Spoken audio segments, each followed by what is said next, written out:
Bonjour, bonjour à tous, j'espère que vous allez bien. Alors comme vous pouvez le constater, en ce moment je suis au taquet. Deuxième analyse de vidéo en moins d'une semaine, c'est parti. When I gave up on religion, Quand j'ai rejeté la religion, there was j'ai such an ressenti un grand emptiness. vide. 'Cause Parce I que really depuis wanted to toujours, believe in je God voulais my croire whole en life. Dieu. I Je voulais wanted to croire. believe. Where were you? Où You étais-tu? knew I Dieu, tu was savais que je te looking for cherchais. God. Je me sentais I felt abandonné. abandoned. Where are you? Where are you, God? Where have you been?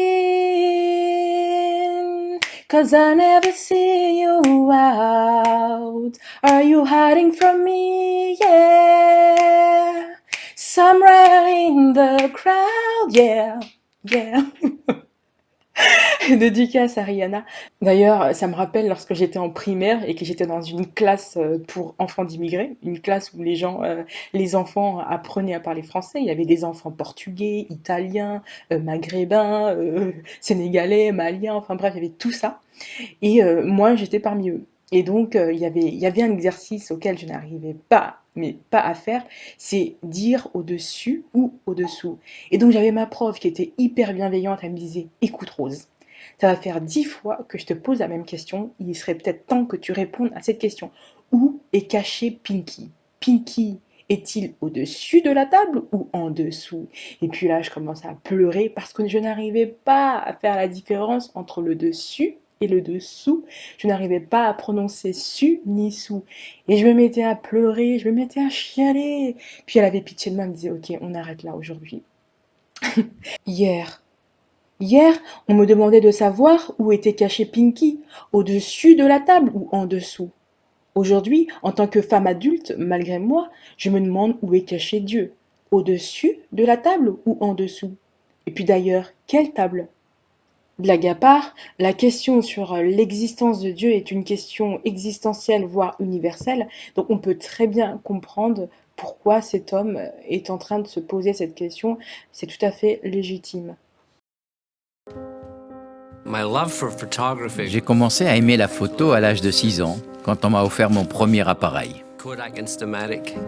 I just thought it was a wonderful. C'était une façon magnifique de garder une trace de ce que j'observais. Dad was Mon père aimait beaucoup aider les gens. community kind of guy.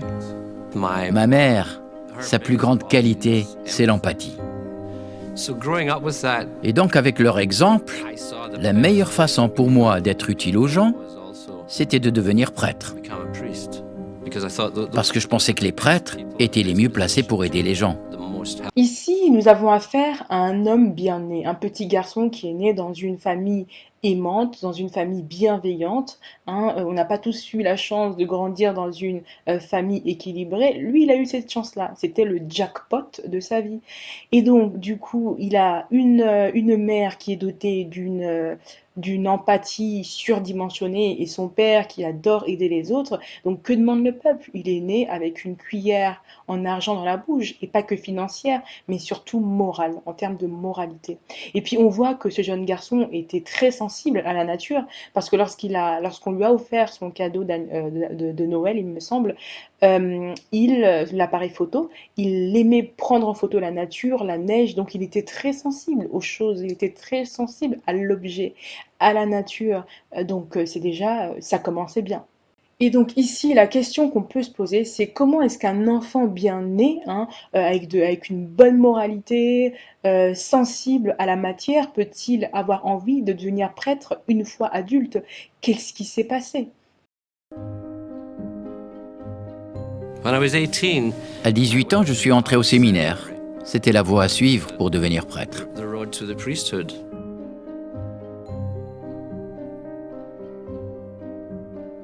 I left there and Mais j'ai abandonné le séminaire en colère parce que tout le monde suivait la tradition, sans réfléchir. of ritual. Il n'y avait rien d'authentique.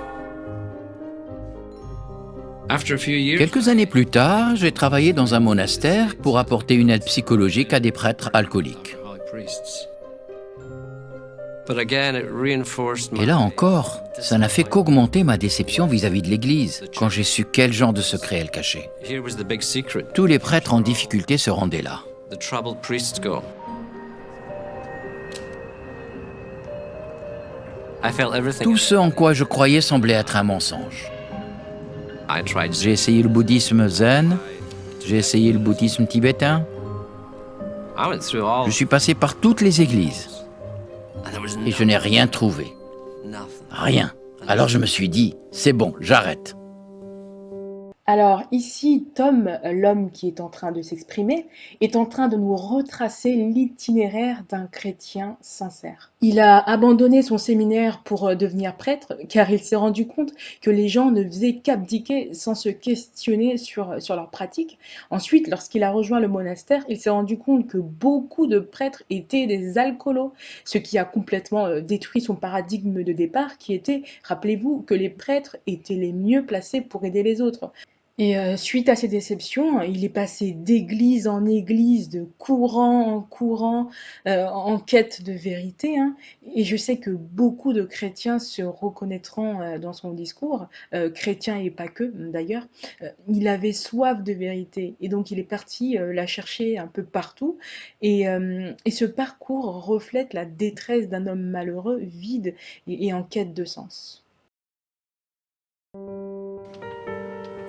By this point, I had a J'étais vraiment révolté.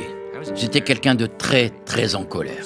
J'avais l'impression qu'on s'était servi de moi. done me over. I noticed J'ai remarqué que ça se voyait sur mes photos. Il y avait de moins en moins de personnes et de plus en plus de bâtiments et d'objets. as a psychology professor, En tant que professeur de psychologie, my mission mon objectif était atteint quand mes étudiants quittaient le cours en ayant appris à penser par eux-mêmes et à ne pas croire tout ce qu'on leur disait. Je détestais les organisations qui mentaient aux gens. J'adorais apprendre, mais il me manquait toujours quelque chose. Au début de l'extrait, il dit: «J'étais quelqu'un de très révolté, j'avais l'impression qu'on s'était servi de moi». Alors je me demande ce que doivent ressentir les témoins de Jéhovah qui quittent leur organisation après avoir donné 30, 40, 50 ans de leur vie à servir la Watchtower. Je me demande ce que doivent ressentir les femmes âgées qui ont vécu aux dépens de leur mari témoin de Jéhovah toute leur vie et qui n'ont jamais travaillé et donc jamais cotisé pour la retraite. Je me demande ce qu'elles doivent ressentir après avoir quitté l'organisation des témoins de Jéhovah en y laissant mari et enfants et en se retrouvant seule dans la société, sans le sou, sans amis. Je me demande ce que doivent ressentir les jeunes témoins de Jéhovah qui n'ont pas fait d'études secondaires pour servir le Bethel, par exemple. Je me demande ce qu'ils doivent ressentir après avoir quitté les témoins de Jéhovah sans diplôme, sans expérience professionnelle. Je me demande si ces gens ont le droit d'être révoltés contre la Watchtower. Ensuite, il dit la chose suivante: «En tant que professeur en philosophie, mon objectif était atteint quand mes étudiants quittaient le cours en ayant appris à penser par eux-mêmes et à ne pas croire tout ce qu'on leur disait». Bah, c'est exactement ça le but d'un professeur, hein, et plus globalement, c'est ça, ça devrait être ça l'objectif de l'école avec un grand E. Ce monsieur a bien appris sa leçon, mais ce qu'il ignorait peut-être, c'est que les enfants qui naissent dans une famille religieuse pratiquante n'ont pas forcément le temps de penser par eux-mêmes. À peine ont-ils eu le temps de finir la tétée qu'on leur a mis le nom Jéhovah sur les lèvres avant même de prononcer le mot sacré maman. Il dit ensuite qu'il détestait les organisations qui mentaient aux gens. Bah, ce monsieur est un chanceux qui s'ignore. C'est grâce à ses parents ouverts d'esprit et non endoctrinés qu'il a eu la chance de choisir sa religion, contrairement à ses enfants à lui, petits-enfants, qui n'auront, ma foi, pas cette chance. Mais bon, ne dit-on pas que les voies du Seigneur sont impénétrables? Enfin, il dit j'adorais apprendre, mais il me manquait toujours quelque chose. Bon bah Tom, bienvenue sur Terre. Non, sérieusement, sachez qu'il existe des personnes qui ont lu l'alpha et l'oméga de la Bible et qui n'y comprennent toujours rien. Si nous sommes incapables de comprendre un livre de 2000 pages, pensez-vous sérieusement que l'on puisse être capable de comprendre l'étendue de la vie? Oh, je laisse cette tâche aux ambitieux. Pour les autres, je vous le dis en vérité, Ne soyez pas trop juste à l'excès et ne vous montrez pas trop sage à l'excès. Pourquoi vous détruiriez-vous? Ecclésiaste 7.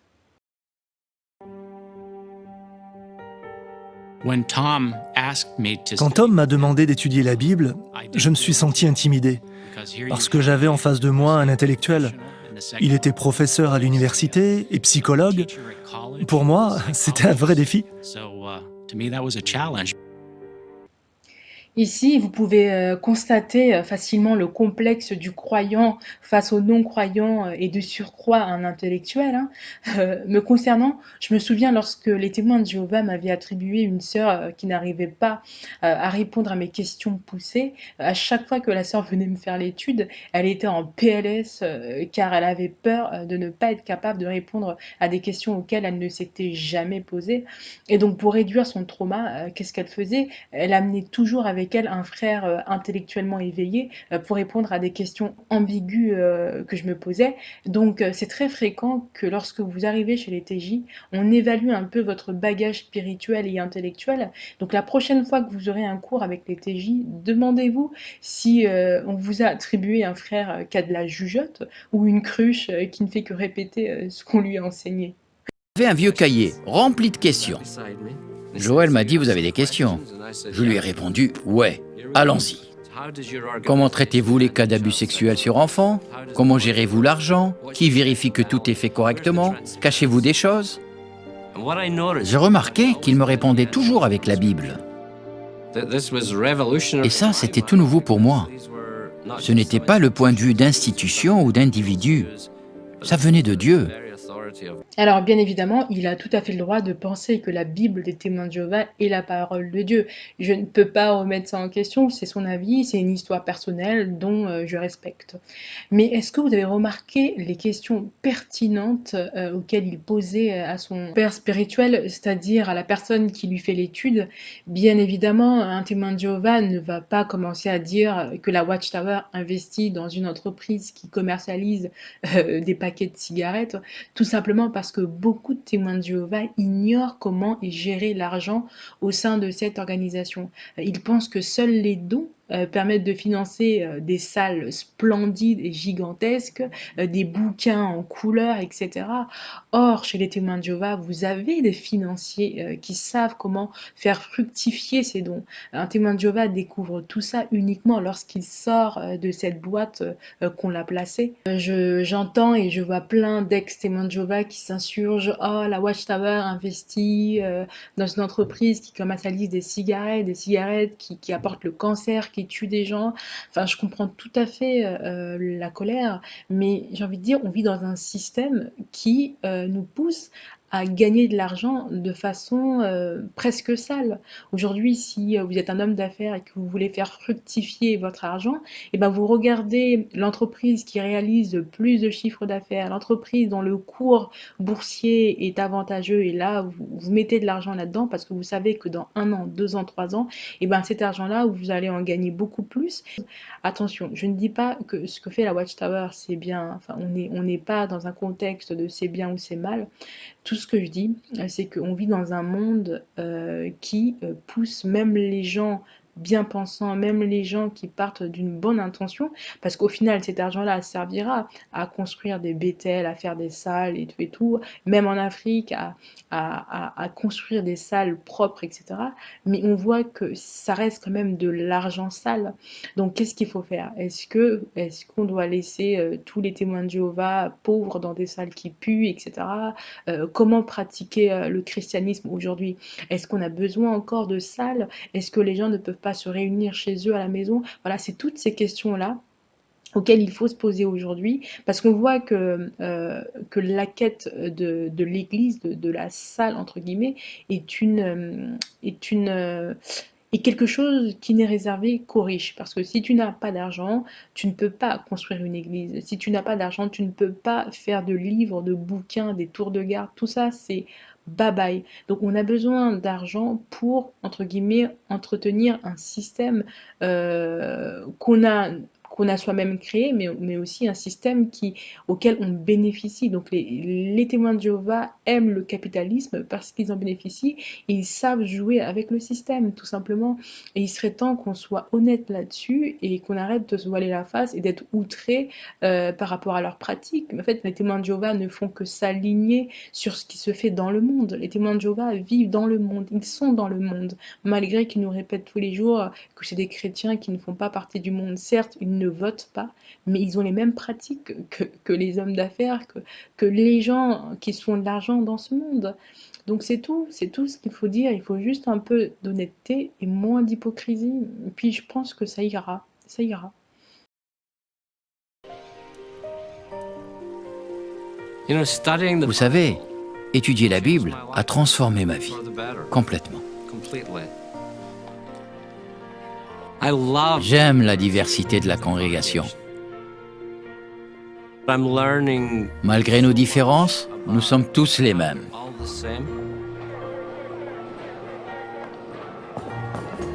Je prends beaucoup plus de personnes en photo.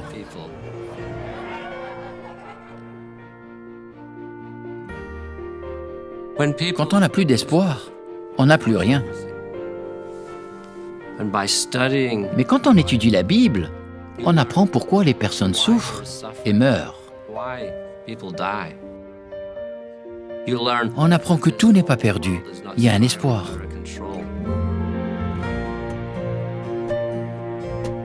Réussir à avoir une relation personnelle, authentique, avec le souverain suprême de l'univers nous donne de l'espoir.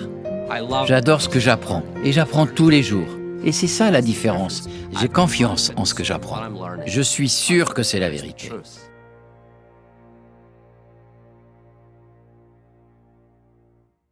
Voilà ce que les gens recherchent dans le christianisme, c'est-à-dire une famille, des amis, un mari, une femme, on va dire c'est ce que recherche tout être humain, de la compagnie, une vie sociale. Et certains n'arrivent pas à le trouver dans la société et donc du coup ils vont dans des organisations fermées, voire sectaires, pour retrouver un peu d'humanité. Et ils ont l'impression effectivement d'être dans la vérité et ils sont dans leur vérité. Mais gardez en mémoire le verset sur Jésus qui dit la chose suivante: vous connaîtrez la vérité et la vérité vous libérera.